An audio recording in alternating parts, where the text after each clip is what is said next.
Je m'appelle Samy, j'ai 19 ans. Je suis né à plus de 5000 km d'ici, en Afghanistan. En 2001, avec ma famille, nous avons dû fuir la guerre. Quand j'avais 8 ans, mon père m'a appris à coudre. Très vite, je confectionnais 200 robes par semaine pour l'aider. À 14 ans, je suis arrivé seul et sans argent en France. Heureusement, j'ai croisé des bonnes fées sur mon chemin.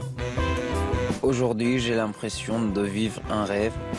J'ai étudié la haute couture et j'espère créer ma propre marque un jour. Bonjour à tous et bienvenue sur le plateau de Toute une histoire. Comme le jeune Samy que nous venons d'apercevoir sur ces images, des milliers d'hommes et de femmes sont contraints chaque jour de fuir leur pays en guerre, laissant toute une vie derrière eux. Samy, lui, a eu la chance de connaître un destin extraordinaire à son arrivée en France. Ce destin qu'il s'est fabriqué lui-même, sur mesure. Il a accepté de le partager avec nous aujourd'hui. On l'accueille tout de suite. Il est accompagné de ses bonnes fées, Nathalie et Georges-Antoine, un couple qui a beaucoup compté dans son parcours.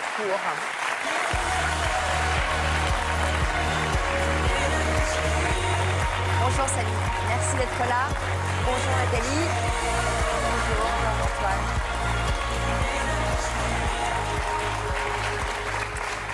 Merci d'être avec nous. Samy, bonjour. Bonjour. À seulement 19 ans, vous êtes ce qu'on appelle un prodige de la mode. Est-ce que vous assumez cette appellation ?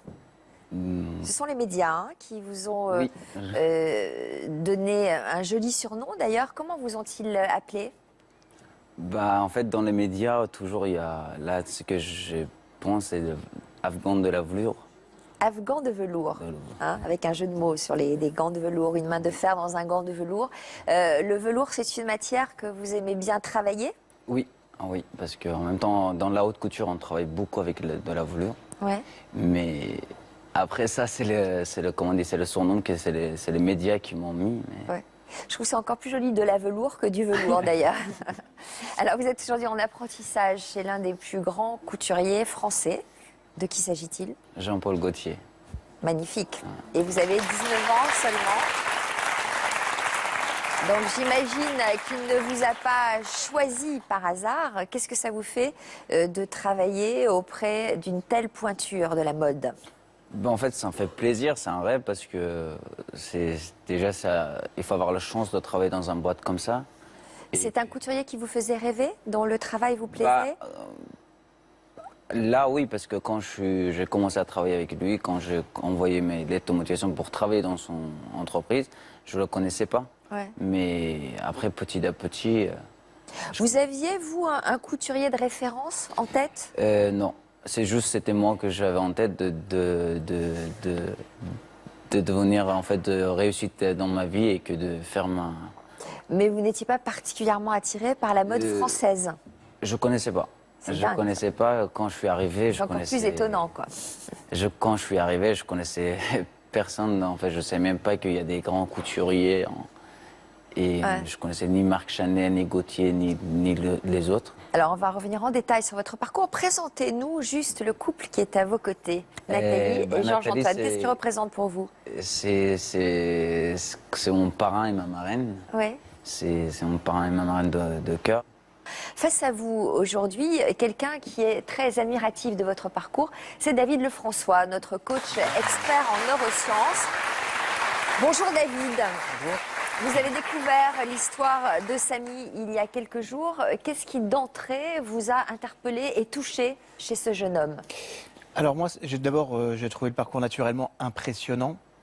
Moi, ce qui m'a touché, ce qui me touche beaucoup, c'est les personnes qui font preuve de courage. Parce que le courage, en fait, c'est une des valeurs clés de la réussite personnelle. C'est ce qui nous permet de nous surpasser, de nous dépasser. Compte tenu de son histoire, on ne parle que de surpassement. Pour moi, c'est une sorte de modèle des temps modernes. Et j'espère que beaucoup de jeunes qui vont regarder cette émission aujourd'hui vont le voir comme un modèle. Parce que le courage, c'est quoi ? Le courage, c'est quand une personne elle a peur, mais qu'elle pose quand même des actions majeures et qu'elle avance vers ses réussites. On a tous peur au quotidien. Vous, moi, on a tous peur, on a tous des raisons d'avoir peur. Mais le courage, c'est poser une action même quand j'ai peur. Et c'est en ce sens que je trouve son parcours exceptionnel parce que, comme on va le décrire tout à l'heure, il ne pouvait pas faire autrement que d'avoir peur. Et pourtant, il a toujours avancé. Toujours. Le courage, c'est oser affronter ses peurs. Le courage, c'est affronter ses peurs. Et c'est ça qui est intéressant, c'est qu'on se rend compte que pour se développer soi-même, on ne peut pas rester dans sa zone de confort. C'est impossible. Moi, j'ai jamais vu quelqu'un grandir, d'avancer vers la réussite, de se développer dans quelque domaine que ce soit, sans qu'à un moment donné, il soit confronté à des peurs et qu'il les surpasse. Donc c'est légitime d'avoir peur, mais la peur ne doit pas nous empêcher d'avancer. Jamais. Alors, Samy, on va revenir sur ce parcours incroyable. Vous êtes né en Afghanistan en 1996. Vous n'aviez que 5 ans lorsque votre famille a dû fuir votre pays à cause de la guerre. Où vous êtes-vous réfugié? En fait, on est réfugié en Iran. On est réfugié en Iran. Donc là, avec votre famille, avec votre père, Oui. votre mère, votre Oui. petite sœur? Oui, on est réfugié en Iran pendant 9 ans avec ma famille, mon père, ma mère, ma soeur. Ouais. Quels souvenirs vous gardez de ces années passées en Iran? Bah, des souvenirs, j'ai pas beaucoup de souvenirs parce que la vie c'était un peu compliqué. Je pouvais pas faire grand chose Quoi? parce que j'avais pas de papier. En fait, ils donnent pas de papier facilement et que j'avais envie de faire des choses à l'école, travailler comme les autres, je pouvais pas. Vous ne pouviez pas aller à l'école? Non, je pouvais pas y aller à l'école, je pouvais pas acheter une carte SIM pour appeler des gens, on pouvait même pas acheter une maison ni. Et c'est pour ça, mon père il connaissait un peu la couture et on a commencé à faire la couture pour gagner notre vie et que pour vivre. Donc ça veut dire que tout petit, vous étiez aux côtés de votre père toute la journée pendant qu'il cousait et il vous a donné ce don pour la couture? C'est vrai, oui, c'est ça, parce que en fait, quand mon père il travaillait, j'étais petit et j'étais à son côté pour regarder, même quand on est des enfants, on essaye de toucher les choses, les ciseaux. Ça vous a plu tout de suite? Non. Au début, pas trop? Non, non, au début, j'aimais pas du tout et j'avais pas envie de faire ça. Mon rêve, c'était d'y aller à l'école et de jouer avec des enfants, de faire des choses comme eux, de sortir, D'être un petit garçon comme ouais, les autres. comme les autres, mais c'était pas possible et que je commençais, à un moment donné, j'ai compris que voilà, il faut travailler. Voilà. Donc vous avez aidé votre père, vous avez travaillé à ses côtés. Jusqu'à combien de pièces fabriquiez-vous par semaine? En fait, au début, mon père, il était un peu, comment on dit, fort au niveau de la couture et qu'après, petit à petit, vu que j'ai appris la couture, à l'âge de 13 ans, 14 ans, je commençais à faire presque 200 pièces par semaine pour gagner maximum. En fait, quand on faisait plus de pièces, on gagnait plus d'argent. Qu'est-ce que vous faisiez comme pièces? On faisait un peu tout. Ça dépend de celle que l'entreprise nous envoyait. Par exemple, on faisait des manteaux, des vestes, des... Est-ce que votre père trouvait déjà que vous aviez du talent? Bah, quand j'ai commencé à coudre à l'âge de 14 ans, il était impressionné parce que comme il m'a expliqué que j'ai appris super vite et qu'il était très content, vu que j'ai appris la couture, le métier grâce à lui, on gagnait plus d'argent. On faisait plus de pièces, gagnait plus et... Donc après ce séjour en Iran, votre famille a décidé de rejoindre l'Europe. Vous avez pris dans un premier temps la direction de la Turquie. Une fois là-bas, comment vous êtes-vous organisé pour pouvoir rejoindre l'Europe? Bah, c'est grâce à un passeur. C'est mon père qui gérait tout ça et que de contacter un passeur pour partir en Europe, pour vivre comme les autres. Toute la famille? Oui, toute la famille. Donc toute la famille était en Turquie, mais toute la famille a pu partir en Europe? Non, en fait, on est parti d'Iran, toute la famille, avec des passeports très difficilement. Et après, en Turquie, bah, le passeur, il pouvait pas nous passer tous ensemble, mais qu'elle devrait me passer toute seule, comme son fils ou je sais pas comment. Et normalement, je devrais voir ma famille une semaine après dans un pays européen. Vous aviez quel âge, vous, à ce moment-là? Quand j'étais... Avec le passeur? J'avais 14 ans et demi. Donc vous ne saviez pas dans quel pays vous alliez Non, je aller? je savais pas dans quel pays j'y vais. Et, en fait, tout ce que mon père et mes parents me disaient, j'ai écouté, comme quoi il faut faire ça, faire ci. Donc vous êtes parti avec un passeur en pensant que votre famille allait vous rejoindre une semaine après. Vous avez pris un avion et vous êtes retrouvé où? Je sais, là, je sais parce que, mais au début, je savais pas où je vivais et je suivis le personne. Et après, je suis arrivé à Gare de Tours, après prendre l'avion, le train. Toujours avec cette personne, avec ce passeur? Oui, oui, quand je suis parti de Turquie en avion, j'ai resté avec ce passeur jusqu'à Gare de Tours. Et qu'est-ce qu'il vous a dit à la gare de Tours? En fait, on a descendu le train, on a passé. Il m'a dit qu'il va chercher la voiture ou son voiture ou je sais pas en voiture. Il m'a demandé d'attendre et j'attendais. Il n'a pas venu. Il n'est jamais revenu? Et il n'est jamais revenu et j'ai resté la nuit dans la rue. Et... Donc vous êtes retrouvé à 14 ans tout seul? Tout seul, ouais. Sans parler Sans parler français ni anglais, et sans l'argent. Ouais. Alors là, qu'est-ce qui se passe dans votre tête à ce moment-là? J'avais un peu peur. J'ai dit comment ça se passait parce que quand on est dans un pays européen, c'est vrai, quand on passe toutes les histoires, on est content qu'on est dans un pays, on est arrivé dans un pays européen, etc. Mais à ce moment-là, j'avais peur parce que qu'est-ce qui va m'arriver parce que voilà, j'ai parti de Turquie parce qu'il y avait des problèmes. Et là, je savais pas mais j'avais peur de policiers, j'étais voir les gens, comment ça se passait, mes parents où ils sont, etc. Mais j'avais pas le choix, il fallait que je reste dans la rue pour voir je réfléchissais, qu'est-ce que je peux faire. Et... Donc vous avez passé la nuit dehors avant d'être repéré par la police. La police vous a placé dans un foyer d'accueil. Oui, en fait, le lendemain, les policiers qui m'ont pris en charge, ils m'ont emmené au commissariat, en fait. Et vous avez pu leur raconter votre histoire?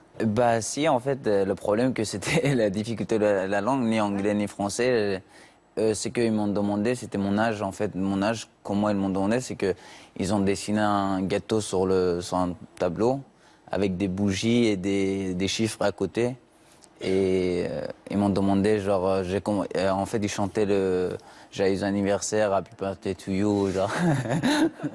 Et en fait, après j'ai compris qu'ils m'ont demandé mon âge et j'ai montré le chiffre que 14 ans et après ils m'ont gardé pendant 2-3 heures dans leur bureau et après ils m'ont emmené au foyer. Comment ça s'est passé au foyer? Au foyer, quand j'étais arrivé, j'étais seul et après il y avait d'autres enfants, des Françaises qui étaient là et que je mangeais pas, j'étais triste, je savais pas quoi faire, j'avais envie de partir. Aucune nouvelle de Non, votre famille? aucune nouvelle et je savais pas parler, j'étais dans un chambre, ils m'ont donné un chambre, etc. À manger tout ce qu'il fallait, mais... Tout ça à 14 ans C'est terrible. C'est terrible. Et en fait, ce qui est intéressant, c'est qu'on peut facilement imaginer comment ils devaient se sentir perdus, en fait, en vrai. Parce que d'abord, il n'y a pas les parents, c'est nos parents, c'est nos repères. Ouais. Dans un premier temps, ils se retrouvent seuls, sans argent. Donc, pour lui, il est dans un monde dans lequel tout va être hostile et tout devient dangereux. Ça veut dire quoi? Ça veut dire que quand on est dans cette situation-là, on stimule essentiellement le cerveau qui s'appelle le cerveau reptilien. C'est le cerveau qui repose sur l'instinct de survie. Et dans cet instinct de survie, en fait, on va développer plusieurs choses. La fuite, l'agressivité. C'est aussi cette période-là qui va aussi l'amener à développer des compétences clés qui vont l'amener à se battre. C'est-à-dire qu'à un moment donné, quand l'être humain il n'a plus le choix, il est obligé de développer les ressources nécessaires. C'est ça où il meurt. On a tous la capacité de réussir et à un moment donné, il suffit d'y croire. Alors, si je puis me permettre, je vais vous faire un petit exercice. Je peux ou pas? Ok. Les croyances, une croyance est une pensée que je considère comme étant la vérité. D'accord? Ça veut dire quoi? Ça veut dire que si par exemple je vous dis c'est pas à mon âge que je peux apprendre une langue étrangère, et du coup je ferme tout en fait. Je veux pas chercher la pédagogie, je veux pas chercher parce que je pense que c'est pas possible. À partir du moment où je me dis tiens peut-être qu'il existe une pédagogie qui permet d'apprendre des choses, je vais commencer à me mettre en recherche, chercher une méthodologie et je vais apprendre. Et en fait on va s'apercevoir que ce qui fait la réussite, c'est vraiment la notion de croyance. C'est une croyance, ça repose sur rien, c'est quelque chose que je me raconte à moi-même, mais j'y crois. Voilà. Je vais vous faire un exercice à tous, si vous voulez même dans le public, on va faire la chose suivante. Je vais vous demander de regarder votre main, le centre de votre main. Gauche ou droite? Comme vous voulez. Ok? Maintenant, vous allez faire deux choses. Ici, là, vous avez des traits sur vos poignets. Vous les voyez tous? Très bien. Vous allez les mettre l'un en face de l'autre et vous allez mettre les mains comme ceci devant vous. Très bien. Maintenant, où il y a une main qui est plus grande que l'autre, ou bien ils sont de la même taille. Vous allez prendre la main que vous voulez, en tout cas la plus petite. S'il y a une main qui est plus grande que l'autre, vous prenez la plus petite. Maintenant, vous allez la regarder dans son centre et vous allez dire, et je vous demande de jouer le jeu avec attention. Vous allez demander à votre main de grandir. Et on va répéter 5 fois ensemble, grandis, tous ensemble. Vous êtes prêts? C'est parti. Grandis, grandis, grandis, grandis, grandis. Vous prenez les mêmes repères maintenant et vous regardez. Elle est plus grande. Mais c'est ça.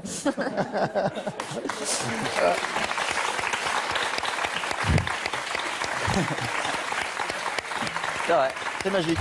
C'est dingue, Alors- ça marche pour tout. Bah, ça marche pour tout. Des idées là. J'invite à ces messieurs à essayer. La préparation, faites de l'autre côté, on ne sait jamais. mais- Bon, intéressant cet exercice. Nathalie et Georges-Antoine, donc vous êtes entrés dans sa vie. À quel moment? Comment ça s'est passé la rencontre? Comment vous êtes-vous trouvé sur son chemin? En fait, Georges-Antoine fait partie d'une association d'aide à l'Afghanistan et on lui a parlé à un moment d'un jeune Afghan qui était dans un foyer à Tours. Qui lui en a parlé? Qui l'a sollicité? Quelqu'un qui était dans ce foyer? En fait, une assistante sociale, Madame Elali, qui d'ailleurs est là, il faut quand même le reconnaître, en accueil, notamment dans le cas de Samy, l'accueil a été exceptionnel. Ouais. Les services sociaux adéquats ont pris en charge Samy d'une manière exemplaire et se sont investis. Les rencontres qu'on a eues, c'était les samedis, les dimanches, en dehors des heures de travail, etc. Cette assistante sociale dont vous parlez, elle avait senti peut-être le potentiel de Samy ou elle avait été touchée Le par désarroi, sa personnalité? le désarroi plutôt, oui, le désarroi, parce qu'il était totalement inadapté dans la clientèle d'un refuge, d'un foyer pour jeunes. Voilà, il n'était pas... il était plutôt quelqu'un, entre guillemets, intéressé par des choses qui étaient, soi-disant, efféminées ou la mode, enfin, des choses comme ça. Et puis, bon, il n'était pas dans le profil, on va dire. Donc, il était encore exclu une deuxième fois. C'est-à-dire, dans les gens mis à l'écart, il était encore à part. Quand vous l'avez rencontré la première fois, qu'est-ce que vous avez pensé de ce jeune homme? C'était assez compliqué la première fois parce qu'en fait, ce qu'on nous a demandé, c'était de savoir si on était volontaire pour l'accueillir le week-end, pour lui donner une structure familiale, ce qui nécessitait d'abord qu'on ait, nous, de notre côté, une discussion familiale avec nos enfants parce que c'était un engagement sur le long terme et on ne se sentait pas de dire on le prend à la maison pour dire au bout de 3 ou 4 fois non, c'est pas possible parce qu'on en a marre ou voilà, ou ça se passe pas bien avec les enfants. Vous avez combien d'enfants, vous? 3. Donc on a choisi de le faire au niveau familial. Vous aviez déjà eu cette expérience Pas du tout. d'accueillir quelqu'un chez vous? Pas du tout. Le week-end. Donc vous avez eu une discussion familiale. Voilà. Vous êtes passé au vote. Comment ça s'est passé? Non, on a eu une discussion familiale et en fait tout le monde a été d'accord. C'était aussi, je pense, une manière de rendre à la vie ce que la vie nous a donné dans le positif et voilà donc. Et donc, en fait, à partir de ce moment-là, on a d'abord eu une rencontre avec les services sociaux qui sont venus voir si on était en capacité d'accueillir Samy, si ça pouvait bien se passer. Et ils sont revenus une deuxième fois avec Samy. Donc, on a fait un apéritif. Et en fait, Samy est arrivé dans une maison sans qu'il le sache où il y avait un énorme chien et des chats. Donc, il a dû s'adapter compte tenu de sa peur des animaux. Et en fait, c'était la première fois où on a senti sa volonté d'adaptation, sa volonté de faire en sorte que oui, tout se passe bien. Et donc, Vous saviez qu'il avait peur des animaux? non, pas du tout. Il me l'a montré? Oui, un petit peu, mais il a pris sur lui. Il faut dire que notre chien, c'est un Leonberg, il fait 60 kilos, quoi. Ah ouais. Ça se voit un peu qu'il est gros, quoi. D'accord. Comment vous avez réagi, vous, quand vous avez vu les animaux? Le premier jour, quand je l'ai rencontré, j'ai un peu... En même temps, j'avais envie d'y aller dans une famille, vu que je me trouvais seul dans le foyer. Et après, quand j'ai été, c'était un peu drôle pour moi. J'avais peur, je ne savais même pas comment je peux me cacher. Et je prenais sur moi comment je peux... Voilà. Mais vous avez senti que là, il y avait Ah oui, un environnement même dès que je rentrais avec mon assistant social, j'ai dit allez-y, avancez-vous et je vais vous mettre derrière vous, ça va. Mais j'avais très peur parce que déjà, dès que je rentrais, je vois le chien, il était juste énorme. Et en même temps, c'est pas un chat, c'était 5 chats. J'ai dit, oh là là. Pourquoi vous aviez peur des animaux comme ça? Bah, en fait, en Iran, on n'a jamais vu des animaux chez nous et que là-bas, c'est des animaux sauvages. Genre, les chats, ils sont dans la rue, ils peuvent faire ce qu'ils veulent et c'est sale déjà. Ouais. Et que les chiens, c'est pareil, hein, ils sont pas. J'ai jamais vu que quelqu'un il a un chien chez lui. Ouais. À part s'ils sont dans les garages Ah où oui, ils c'est ça. travaillent. Donc c'est pas du tout la même. C'est pas les mêmes, oui. Et quand je rentrais, déjà c'était la mentalité française comme j'avais. Il fallait que je m'adapte et que voilà, c'était. J'imagine que cette différence de culture, vous l'avez sentie dans plein de situations. Elle s'est manifestée. Pas vraiment dans plein de situations parce que en fait, on sentait chez lui une volonté de s'intégrer. En revanche, quand il est arrivé à la maison, il avait le seul lien qui le rattachait encore vraiment à sa culture et à son passé, c'était la volonté de manger halal, ce que nous avons tout à fait respecté. C'était juste cette petite adaptation culinaire en fait. Et dans la pratique, je ne sais pas, la manière de... Est-ce que tout de suite, il a participé aux tâches ménagères? Est-ce qu'il y a eu il doit y avoir une différence d'éducation? Alors, il y a un temps d'adaptation qui fait que, en fait, on est obligé d'aller à la rencontre de l'autre, ce qui est valable dans les deux sens. On a dû lui expliquer des règles qui, pour nous, étaient évidentes, qui étaient des règles de fonctionnement familial. Par exemple? Que, par exemple, quand on est en retard, on téléphone pour prévenir, ou qu'on doit être à l'heure au repas, ou que, quand on a fini le repas, chacun aide en enlevant en débarrassant une partie de la table, enfin, des choses comme ça. Et pas que les filles? Et pas que les filles, mais Parce que je crois que dans la culture de Samy, il y a des tâches qui étaient plutôt réservées. Non? Non. C'est faux? Non, c'est vrai, c'est dans notre culture, c'est vrai que c'est comme ça. C'est les femmes plus, en fait, l'homme travaille à l'extérieur, les femmes, ils font le travail de la maison, mais bon. Maintenant, on est, comment on dit, je pense que même chez nous, je sais pas, parce que ça fait 4 ans et demi, 5 ans que je suis en France, je pense que, que ça changeait un peu, même... En fait, ça c'est en Bretagne. Ça, c'est pas gentil. Hein. Ça c'est en Bretagne. Et en Bretagne, pour que tout le monde participe, on fait des tours de cuisine. Donc chacun doit faire un repas, chacun son tour. Et Samy, quand il venait en Bretagne avec nous, il avait son tour de cuisine. Alors il paraît qu'il y a une anecdote justement en Bretagne à propos de recettes liées à ce qu'on retrouve dans la mer. Vous, la mer, c'était pas votre élément, hein, non, manifestement. Non. Donc vous avez dû manger des crevettes et ça c'était... Et j'ai goûté. Mais j'ai pas aimé. Ouais. J'ai pas aimé parce que j'avais jamais, dès que j'ai dit qu'est-ce que c'est ça et après j'ai goûté en même temps. Maintenant en fait je goûte un peu tout. Et avec les enfants alors ça se passait comment? Quel rapport vous avez établi avec eux? Ça se passait super bien. La première fois que j'ai été chez mon parrain, c'était... je me suis sorti avec sa fille dehors pour boire un verre et on se parlait, on regardait des films ensemble. Après, on est parti en vacances, ils m'ont emmené en vacances première fois en Bretagne et on faisait des soirées avec eux et ça se passait super bien. Oui. On n'a pas... Vous diriez quoi? Que vous êtes comme frères et sœurs ou plutôt Pour moi, oui, c'est comme on est... Comme frère et sœur, c'est comme ma famille maintenant. Alors, vous êtes resté longtemps sans nouvelles de votre famille, justement, et vous deviez en souffrir terriblement, jusqu'au point de demander à Georges-Antoine et Nathalie de devenir vos parents? C'était dur, hein, en fait, de ne pas avoir des nouvelles et tout, mais je sais pas Je me souviens que j'avais demandé à Nathalie, comme quoi je vous aime comme ma mère, un truc comme ça, je me souviens pas vraiment exactement. Et qu'il m'a dit, je suis pas ta mère, mais voilà, on est là.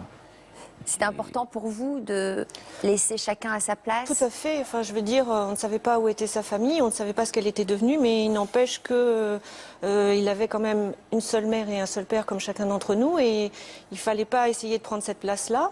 D'abord parce que c'était pas juste vis-à-vis de ses parents qui avaient fait tout ce qu'ils avaient pu pour lui, et ensuite parce que c'était nous donner à nous un rôle qu'on ne pouvait pas avoir.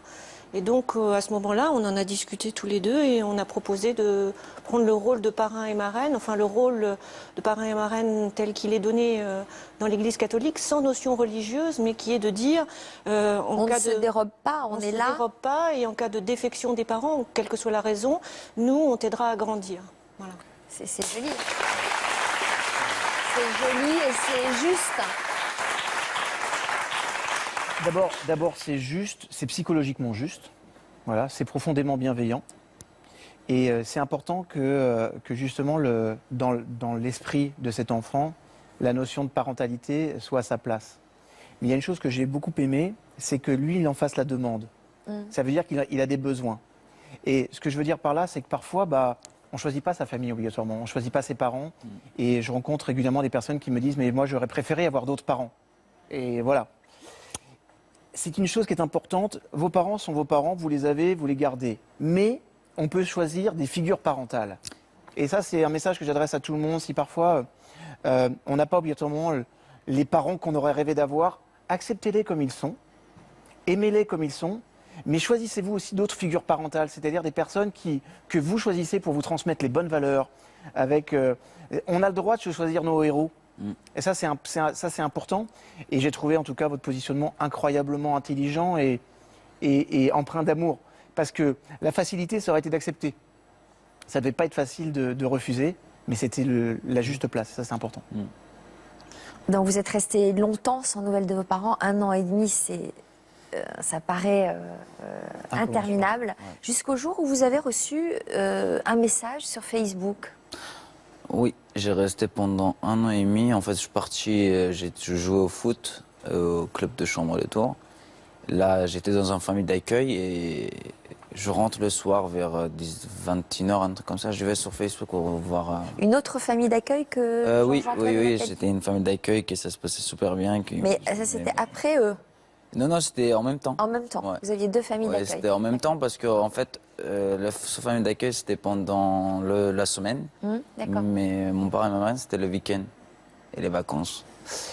Et alors là, qu'est-ce qui s'est passé? Je rentrais, j'ai vu le message Facebook comme quoi quelqu'un m'avait envoyé un message comme quoi ton père il s'appelle ça, ta mère elle s'appelle ça. Au début, je croyais que c'est un jeu, quelqu'un il va me jouer avec moi, c'est tout. J'ai dit mais voilà, j'avais peur. Mais après, quand il m'a laissé un numéro pour l'appeler, j'ai appelé, j'ai eu ma mère au téléphone, j'ai eu les personnes. Et ça m'a... j'étais heureuse du monde, quoi. J'ai dit, donc vous avez compris après, oui, qu'ils étaient en vie? Oui, j'ai compris que, voilà, ils m'ont dit que... Après, j'ai parlé à quelqu'un ils étaient chez 115, en fait. Ils étaient à 115, en fait, à Orléans. Parce que quand ils étaient arrivés, ils n'avaient pas de logement ni rien. Ils dormaient... Ah, au 115 Au 115. Ah, pardon. Et donc là, vous avez eu des nouvelles de qui, en fait? Qui était à Orléans? À Orléans, en fait, c'était ma soeur et ma mère qui arrivaient à Orléans. Et ils ont fait les démarches et ils étaient à la préfecture. Depuis combien de temps ils étaient là, à Orléans? Ils sont restés 6 mois, je crois. Un truc comme ça. Depuis 6 mois? Oui. Et votre père? J'ai pas de nouvelles. Mon père, là, ça fait 4 ans et demi, j'ai pas de nouvelles. Il est parti alors que... Il est pas parti, en fait. Ils ont perdu... En fait, quand ils sont retournés en Afghanistan, parce que ma mère et ma famille, quand je suis arrivé en France, eux, ils sont restés en Turquie parce qu'ils ne pouvaient pas passer. Les passeurs, ils ont abandonné. Après, voilà, ils sont retournés en Afghanistan parce qu'ils ont rattrapé par les polices de Turquie. Et qu'après, ma famille, ils ont perdu mon père à la frontière d'Iran-Afghanistan. Mais votre mère, ça a dû être terrible d'être sans nouvelles de vous pendant terrible, toutes ces... mais là, c'est pas facile. Même nous, parfois, il y en a qui disent, au fond de nous, on a du mal. Mais bon, on essaie de... Si nous, on pleure, c'est déjà ma mère, il souffre et ça c'est plus le toucher. Et on essaie tous de donner à côté pour qu'elle puisse... déjà, elle a vécu difficilement. Hein, et ce que j'ai envie de faire, de l'aider, qu'elle soit tranquille pour pas penser. C'est passé, comme on dit, on pense pas au passé, Ouais. En tout cas, elle a dû être heureuse de vous retrouver. J'imagine que vous avez tout fait pour les revoir rapidement. En fait, elle était à Orléans, oui. J'ai tout fait pour qu'elle vienne à mes côtés à Tours et que... Comment vous avez fait pour quand elle était que vous soyez réunis? En fait, quand j'ai reçu qu'ils sont à Orléans, j'étais super content. On a fait toutes les démarches pour y aller les voir et tout. Et après... Moi, j'étais pendant 1 an à Tours, 1 an et demi à Tours, et j'étais au club de foot, au lycée, au collège. Vous ne vouliez pas sortir de cet environnement? Je ne voulais pas partir de Tours parce que c'était où j'étais né, quoi. Parce que la ville que je suis arrivé, sans rien, je rencontrais plein de gens. C'est une deuxième naissance. Oui, c'était deuxième naissance, et personne n'était d'accord pour que je puisse rester à Tours, que ma famille ils viennent de Tours, en fait. Ils viennent à Tours. D'Orléans à Tours. À Orléans à Tours. Et donc, comment vous avez fait? Vous Et avez... après, j'ai été à la préfecture, elle n'était pas d'accord. Je suis parti chez les policiers qui ne la regardent même pas. Et ils ne sont pas d'accord. J'ai été voir mon assistant social. Il dit non, c'est pas possible. Enfin, je cherchais sur Internet de voir qui est le plus fort en France, soit le président, soit Qui est le chef. Le chef. Mais après, j'ai demandé à la famille d'accueil qui m'aide. Après, j'avais écrit une lettre à Marisol Touraine à l'aide de ma famille d'accueil. Et pour le bien corriger, bien fait, et que je l'ai envoyé à Madame Marisol Touraine. Et j'ai eu une réponse 2 semaines après, comme quoi ta mère et ta soeur ils viendront à Tours en attente qu'on trouve un logement.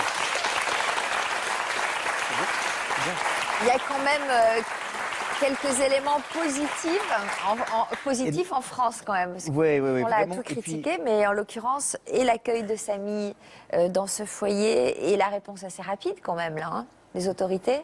Puis lui qui lâche pas l'affaire, hein. En vrai, surtout. Ouais. Parce que ça aussi c'est important, c'est-à-dire qu'on pourrait poser une action et face à l'administration, face aux différentes épreuves qu'on a, et avec parfois peu de légitimité quelque part, n'importe qui aurait abandonné. Mais c'est ça qui est intéressant, c'est qu'il sait exactement ce qu'il veut et il pose des actions pour obtenir ce qu'il veut. Et si ça ne fonctionne pas, il passe par derrière. Et ça c'est quelque chose qu'on appelle faire face à l'adversité. Moi, j'aime bien. Alors, à 15 ans, vous avez pris le chemin de l'école pour la première fois, finalement. Ouais. Qu'est-ce que ça représentait? C'était quand ils m'ont dit que tu vas à l'école, j'étais super content, c'était mon rêve d'aller à l'école. Ouais. Et j'étais heureux, je dis quand j'étais à l'école pour faire le test, etc., j'étais super content. Ça m'a fait bizarre, mais voilà. Et comment ça s'est passé? En fait, quand j'étais à l'école, j'étais content, mais j'étais en difficulté au niveau de la langue. J'avais un prof principal, un prof de français, qui était ma prof principale, qui était en fait prof de, comment on dit, à part. En fait, il donnait des cours pour les étrangers qui arrivent comme moi, qui ne savaient pas écrire ni parler. Et après, j'ai appris la langue très vite grâce à elle. Sauf que quand même, avec les difficultés, avec la langue, vous avez eu quelques difficultés à réussir sur le plan scolaire. Donc on vous a orienté vers une filière professionnelle parce que quelqu'un avait remarqué vos talents? Oui, c'est ma prof principale. Comment elle avait remarqué que vous étiez bon en couture? En fait, un jour, dans le foyer où j'étais, je faisais des pantalons, sur le t-shirt, j'écrirais mon nom, mon prénom, comme ça, juste pour m'amuser. Vous alliez comme ça à l'école? Je portais le pantalon que je le fais avec le t-shirt que j'avais marqué mon nom, prénom. Je suis parti à l'école et les élèves voyaient rigoler. Et grâce à ça, ma prof me dit qui t'a fait ça, comment t'as fait? J'ai dit c'est moi. J'ai expliqué comme quoi je l'ai fait la couture avant, Et après, elle m'en a parlé, et un peu par rapport à ce que tu as envie de faire, Et après, grâce à elle, que je suis rentré au lycée pour...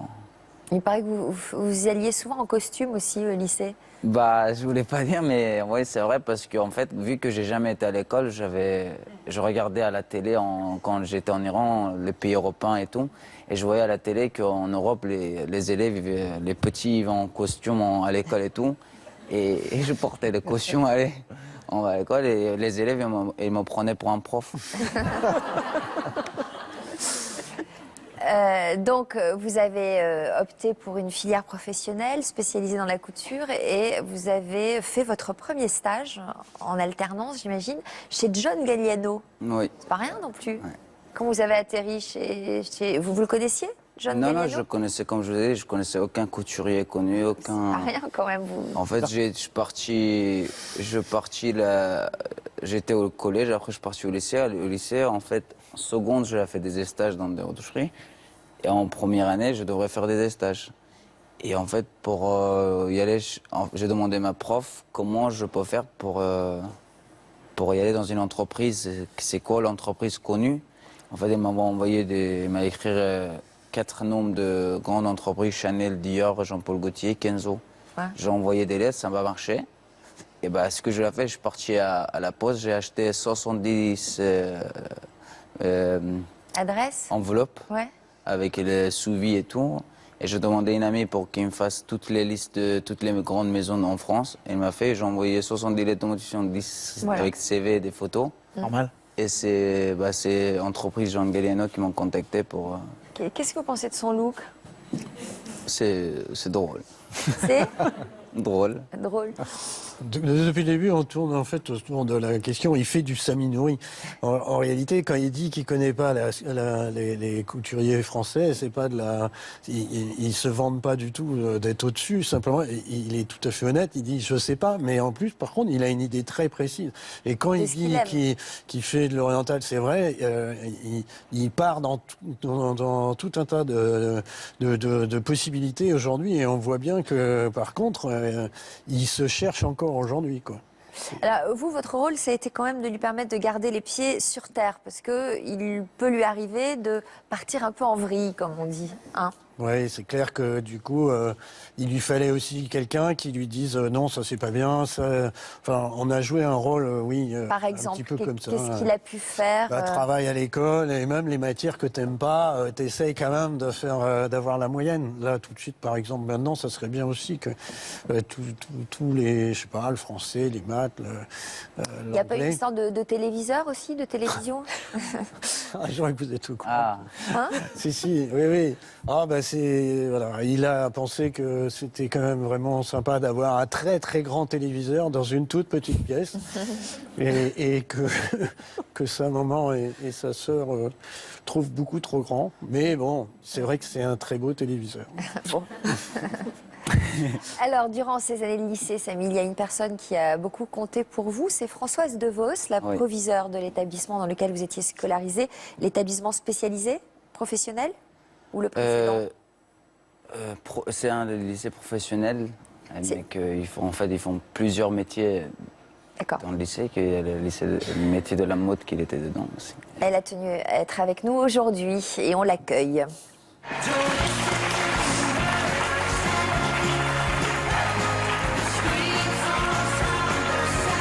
Bonjour.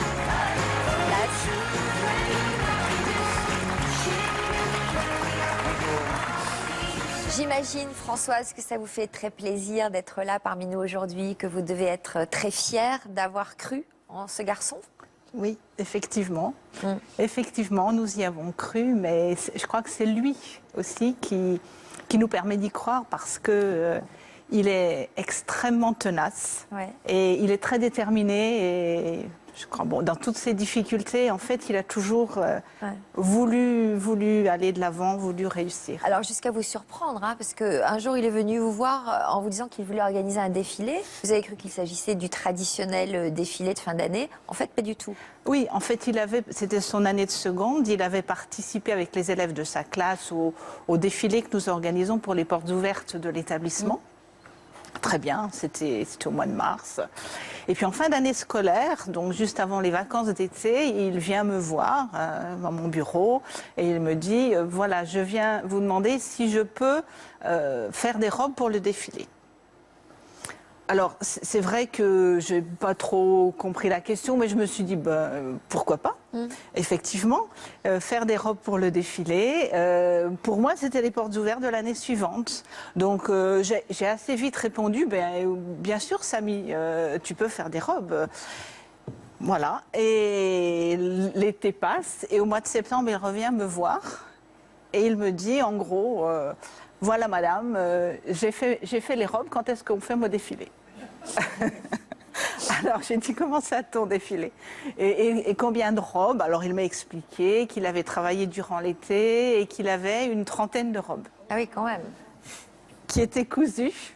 Et il me demandait quand est-ce qu'on fait mon défilé. Alors là, c'est le défilé du lycée, le tout premier, portes ouvertes. Et là, je la fais juste, en fait, pour le porte ouverte, pardon, je la fais juste la robe de mariée. Voilà.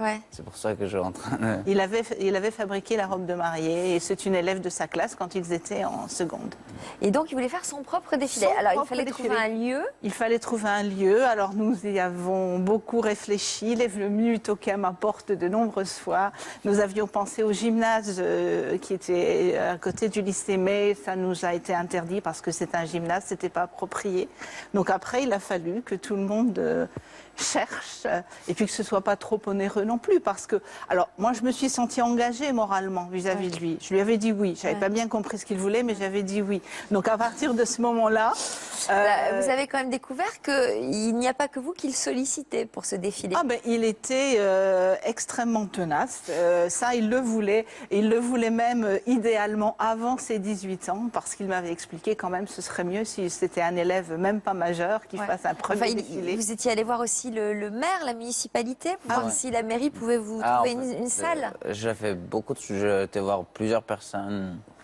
Je crois qu'il ne lâche pas l'affaire. En fait, j'avais tout fait, les robes en 2 mois.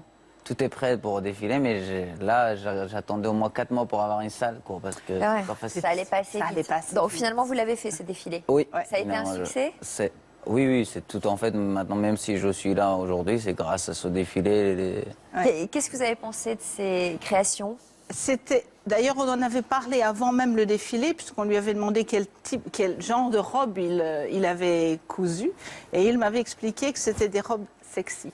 Ouais. Et que c'était des robes de soirée, des robes de cocktail, robes de mariée, et dans un style. En fait, j'étais assez surprise parce que, étant donné ses origines, on aurait pu penser que ce serait quelque chose de plus classique. Et en fait, ça, c'est la robe qu'il avait réalisée quand il était chez Gaultier, me semble-t-il, le stage. Et ça, c'est merveilleux. Ouais. Donc, c'est pas très oriental, hein? Non, du tout. Non, ça non. C'était plutôt robe de cocktail. Parce que c'est fabriqué en France. Alors justement, vous avez été embauché chez Jean-Paul Gaultier. On en parlait en septembre 2014. Comment vous êtes retrouvé chez lui?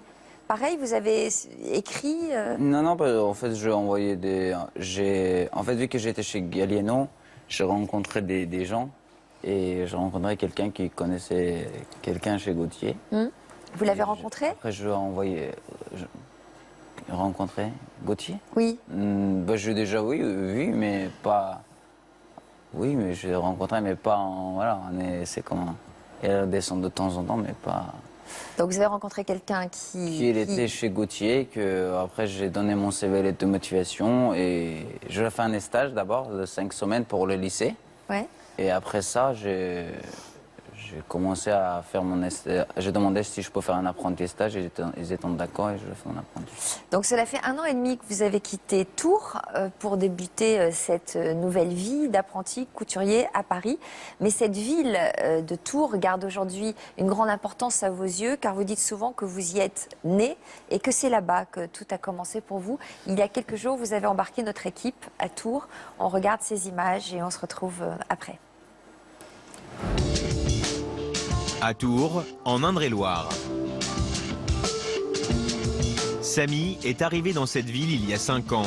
Et c'est devant la gare que sa nouvelle vie en France a débuté. Je suis arrivé ici, tout est commencé par ici en fait. Le patient quand il m'a abandonné, j'ai eu peur et je restais la nuit dehors. Je ne connaissais pas le pays, je ne connaissais pas la langue, je ne savais même pas où je suis. Je ne savais même pas que je suis en France. J'ai tout commencé à zéro et quand je suis arrivé, j'étais rien. Et maintenant, je suis bien. Lorsqu'il est de passage à Tours, Samy n'oublie pas de rendre visite aux personnes qui l'ont aidé à ses débuts.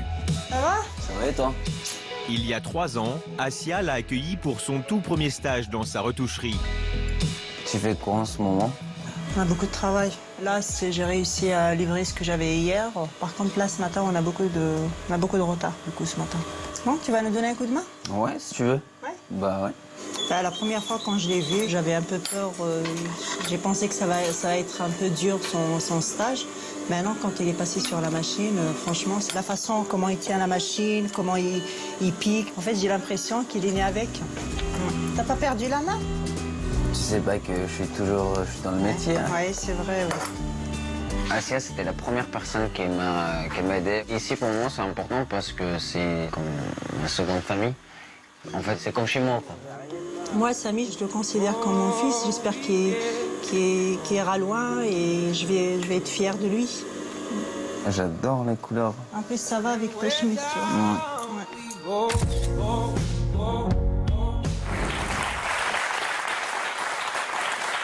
commentaire sur ces images? Une réaction à ces images? Bah, c'est super bien fait. David, toutes ces bonnes fées sur son chemin, ce n'est certainement pas un hasard. Non, moi je crois pas au hasard. Je crois à l'attitude, je crois à la détermination, je crois à la capacité de créer des opportunités. Et souvent, ce qu'on va appeler le hasard, c'est lié à des modes de fonctionnement et des comportements qu'on a posés de par le passé, des choix qu'on a faits. Par exemple, il a fait le choix de se construire, le choix d'avancer. À chaque fois, il a posé des actions très concrètes. On le voit bien, que ce soit à l'école. Il vous a bien forcé la main pour organiser ce défilé. Il sait ce qu'il veut, il y va. Et au final, il est profondément attachant parce qu'il a aussi, au-delà du fait qu'il est déterminé, il a une personnalité dans laquelle il met beaucoup de joie dans ce qu'il est. Et ça, c'est intéressant parce qu'en fait, quand on le voit, on ne peut pas faire autre chose que d'avoir envie de l'aimer. Et quand on l'aime, on a envie de l'aider. C'est important de dégager de la joie? En tout cas, c'est important de dégager quelque chose de sympathique. Et comme on sait tout le monde connaît ici son parcours, et on a quand même eu en face de nous quelqu'un qui, à chaque fois, a eu envie d'avancer. Et quand on a quelqu'un qui a envie d'avancer, on a envie de l'aider, on a envie de le propulser. Et voilà, donc c'est la bonne attitude qui crée les bons hasards. A envie d'avancer, a le sens de l'humour, parce qu'il aime bien rire de lui-même, manifestement. Oui, c'est ça, il dégage de bonnes vibrations. J'ai vécu très difficilement. J'ai eu un passé très difficile. J'ai pas beaucoup rire. Maintenant, j'ai envie de rire. Maintenant, vous riez beaucoup? C'est ça. Je ris beaucoup, oui, mais bon, après, j'avais envie d'avoir beaucoup de choses, d'aller à l'école, de faire ce que j'ai envie. Je pouvais pas parce que voilà, la pays était compliqué, mais maintenant, je peux faire ce que je veux. Et c'est pour ça que je suis heureux. Je fais ce que je veux. Mais vous en êtes donné les moyens. Bravo. Il y a une autre bonne fée qui a voulu vous faire une petite surprise aujourd'hui. Vous avez une idée de qui ça peut être? Non, on regarde alors. Bonjour Samy, je ne peux pas être avec toi aujourd'hui, mais je voulais te dire que nous t'attendons dans le Midi cet été pour un beau défilé comme chaque année. Et je voulais te dire aussi, surtout reste comme tu es, ne change pas, parce que tu es un grand de la couture et tu deviendras un très grand. Je t'embrasse très très fort.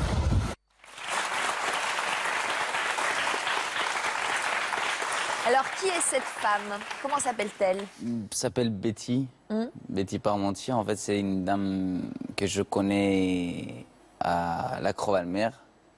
En fait, c'est une dame qui m'a beaucoup aidé avec Eliane. Eliane, elle est dans le public.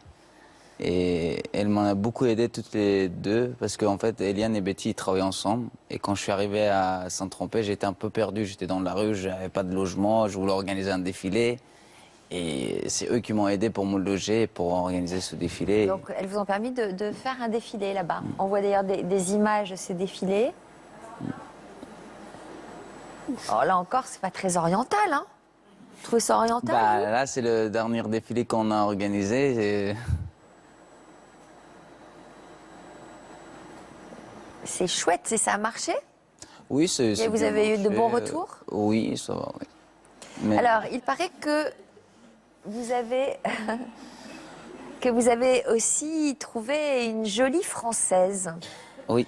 Qui vous accompagne et qui vous fait du bien. Est-ce que vous pouvez nous parler un peu d'elle?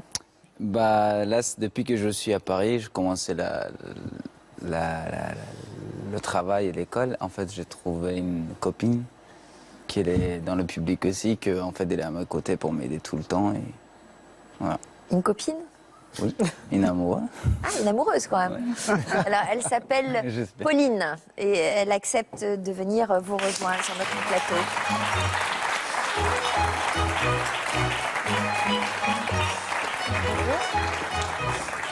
Mettez-vous à côté de lui peut-être. Ouais.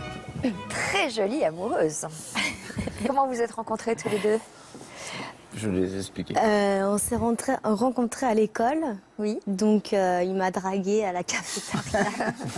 Est-ce que vous aussi, vous aimez la couture? Oui, je suis dans une école de stylisme. Oui. Donc, on s'est rencontrés à l'école, en fait. Comment il vous a dragué? Il s'est penché vers moi, il m'a parlé. Il avait un accent, du coup, au début, je n'avais pas compris. Et après, on a commencé à parler. Et ça doit être sympa d'avoir cette passion commune pour la couture. Oui, oui. Ça veut dire quoi, que vous travaillez ensemble tous les deux? Vous vous inspirez mutuellement? Oui, l'année dernière, cet été, on a fait un défilé ensemble. Donc c'était très intéressant, la mixité. Le défilé qu'on a vu là, Là, celui de la Croix-Valmer? Cette année, oui. Cette année, en fait, on a fait un défilé ensemble parce que vu que ma copine, elle est dans les stylistes et que je suis dans la fabrication, et on a décidé je lui ai demandé si ça t'intéresse de participer avec moi. Ça veut dire quoi? Que vous dessinez les modèles et que vous les réalisez? C'est ce qu'on a fait pour cette collection le dernier. En fait, ma copine, elle a dessiné. Après, on a fait des changements. On a fait toutes les deux. C'était où ça? Là, c'était à la Croix-Valmer, à côté. Vous êtes beaux tous les deux. Merci. Merci. Et vous avez des projets communs? Oui, cette année, on a fait un défilé à La Rochelle, un défilé à la Croix-Valmer, et ce qu'on a envie de faire, de réussir toutes les deux. Oui, d'avoir nos examens et après on verra par la suite. Il y a aussi votre petite sœur Zara qui a fait le déplacement pour être à vos côtés. On l'accueille.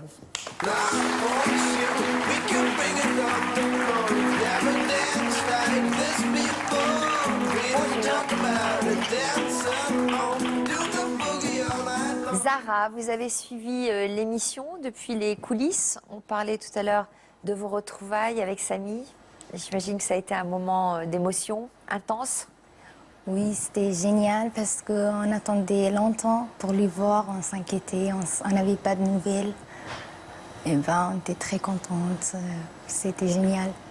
Vous aviez quel âge, vous, à l'époque où vous l'avez retrouvé?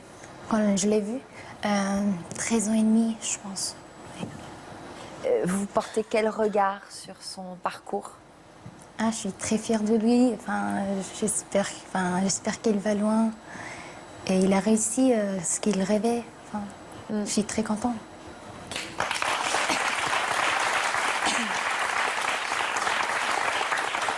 Alors, je crois, vous, Zara, que vous vouliez profiter de votre présence dans notre émission pour adresser un message à Georges-Antoine et à Nathalie en particulier. C'est que, en fait, c'est les gens qui ont un grand cœur. Ils sont géniaux. Quand on s'est rencontrés, c'est pas on se sent pas forcément seul. C'est parce qu'en France, du coup, je me sens pas seule avec eux parce qu'ils habitent à Tours aussi. Parce qu'en fait, vous avez non seulement accueilli Samy, mais je comprends que vous êtes aussi occupée de la famille. Ça s'est fait naturellement, c'est-à-dire que quand Samy nous a dit qu'il avait retrouvé sa famille, ça nous a paru tout naturel de faire avec Zara ce qu'on avait fait avec Samy. Voilà. Et Sarah, vous faites quoi, vous, aujourd'hui? Zara? Je suis dans le même lycée que Samy. Du coup, tout le monde pense que je fais pareil, je fais de la couture. Et en fait? Non, je fais l'étude d'auxiliaire de puériculture. De? Auxiliaire de puériculture. Ah, d'accord. Très bien. Alors, Samy, votre maman n'a pas pu être parmi nous aujourd'hui, mais elle a tenu à vous faire parvenir une petite vidéo. Samy, je voulais te dire que je suis contente pour toi et heureuse de ton succès.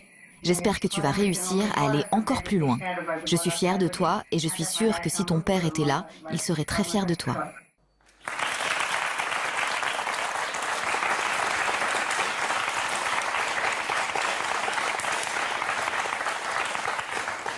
Qu'est-ce que vous aimeriez lui dire à votre maman aujourd'hui?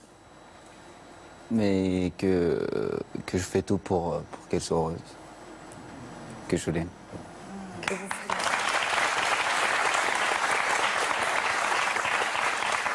Ça veut dire quoi, ça, que vous faites tout pour qu'elle soit heureuse? Ça veut dire que si vous réussissez comme vous allez réussir, ça, vous vous en fait, occuperez d'elle? pour moi, c'est pour être réussite, parce que c'est qu'elle a envie vivre tranquille. Je fais tout ce qu'elle a envie de faire, en fait. Pour moi, si je réussis, ma famille soit heureuse, ma mère, elle soit fière. Et tant que je ne suis pas quelqu'un de mauvais, elle est déjà heureuse, je pense. Et... C'est joli, ça aussi. Ça, c'est très beau. Oui, c'est très, très beau. Parce qu'en fait, il a envie d'honorer ses parents. Et ça, c'est important. Il y a aussi une chose qui est importante, c'est que finalement, on se rend compte que dans l'adversité, dans la difficulté, À partir du moment où on a un rêve, on a envie, et puis qu'on veut honorer aussi les personnes que l'on aime, que ce soit les parents ou les figures parentales, ça donne une vraie force de vie aussi. Et c'est ça qui... Vous devez toujours avoir un rêve, vous engager, être déterminé, être prêt à payer le prix. Être prêt à payer le prix, et après, il faut agir. Quoi qu'il arrive, il faut agir massivement, c'est poser des vraies actions. Et cette histoire-là que tu nous offres aujourd'hui, c'est une histoire qui m'amène 2 idées. La première, c'est soyez déterminés, lâchez rien, allez toujours jusqu'au bout de vos rêves. Et si vous n'y arrivez pas, continuez. On n'abandonne pas. Voilà. On change de stratégie, mais on n'abandonne pas. Et que jusque dans les années 80, on pensait que réussir, on pouvait le faire seul. Et on s'aperçoit qu'avec tous les acteurs qui sont autour de toi aujourd'hui, on se rend compte qu'on ne peut pas réussir que seul. C'est important aussi d'avoir des stratégies d'alliance, d'avoir des gens qui croient en nous. Et tous les services sociaux, les écoles, on n'imagine pas à quel point on prend de la place. Et puis les parrains que vous avez été, c'est juste une place extraordinaire. Et demain, dans cette réussite, il faut vraiment que tu comprennes que cette réussite, même si tu la dois à ta détermination, tu la dois aussi à toutes ces personnes que tu as rencontrées. Et c'est important. Donc le beau message, c'est soyez déterminés, mais assurez-vous aussi de vous appuyer sur les personnes qui peuvent vous aider et qui ont compétence pour le faire. Et ça, c'est important de s'ouvrir et d'avoir ouverture. Et à propos de messages, Samy, vous souhaitiez en adresser un aujourd'hui. À qui? Aux jeunes que si vous avez envie de réussir, même si vous avez rien, comme je n'avais rien, et il faut rien lâcher, il faut tout donner pour réussir et vous allez voir le résultat, tout est bon. Il ne faut pas penser négatif, il faut penser positif et vous allez voir que... Comment vous vous imaginez dans 10 ans, dans 15 ans? Ce que j'ai envie, comme toutes les jeunes dans la couture, ce que j'ai envie de faire, c'est... Même quand j'étais petit, j'ai un rêve de ça, que j'aimerais bien ouvrir ma boîte en fait. Votre propre maison. Propre maison, voilà. Mais ce que j'ai envie, c'est que je rêve.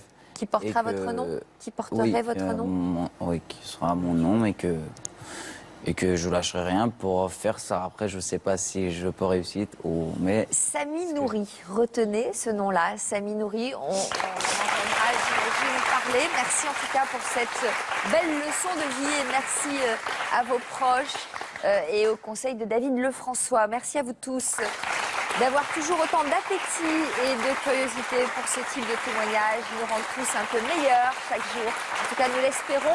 N'oubliez pas la rubrique Toute une histoire dans Version Fémina ce week-end. Et puis on se retrouve tout de suite sur le plateau de l'Histoire continue avec Alexandra qui témoignera sur le thème de l'hermaphrodisme. Elle est en train de se préparer dans les coulisses. A tout de suite. Merci. Bravo.